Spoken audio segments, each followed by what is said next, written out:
Okay, we're looking right now at Chapter 7, and this is our chapter on deviance, social control, and crime. There are 3 sections to the chapter that we can review right now. The first is talking about deviance and social control.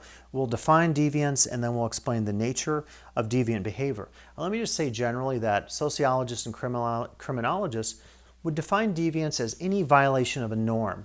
A norm could be something like jaywalking, or do you hold a door open for someone? An expectation that people have in society that typically is not punished with what sociologists call a formal sanction.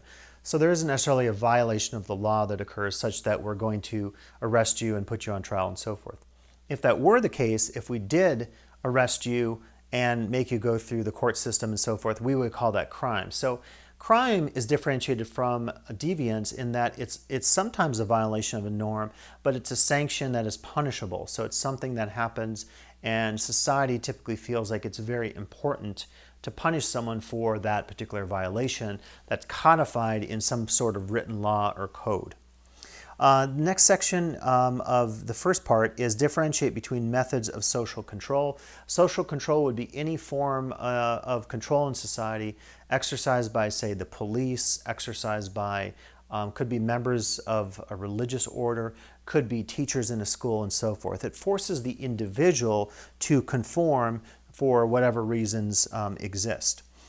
Second section of the chapter will give you some theoretical perspectives on deviance. We'll first focus on the functionalist perspective of deviance. You know the pattern now. We've done this before. We'll then do the conflict approach, and then we'll do the symbolic interactionist approach. So again, theme and variation, we're coming back to our 3 main theories of sociology, applying them time and time again in the various chapters.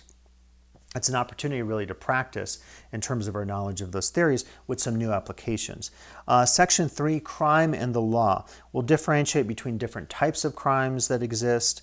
We'll talk about U.S. crime statistics, and they're very, very tricky. If you haven't figured this out, they're very suspicious. If you take my Social 106 Crime and Society class, we talk about this in much more depth.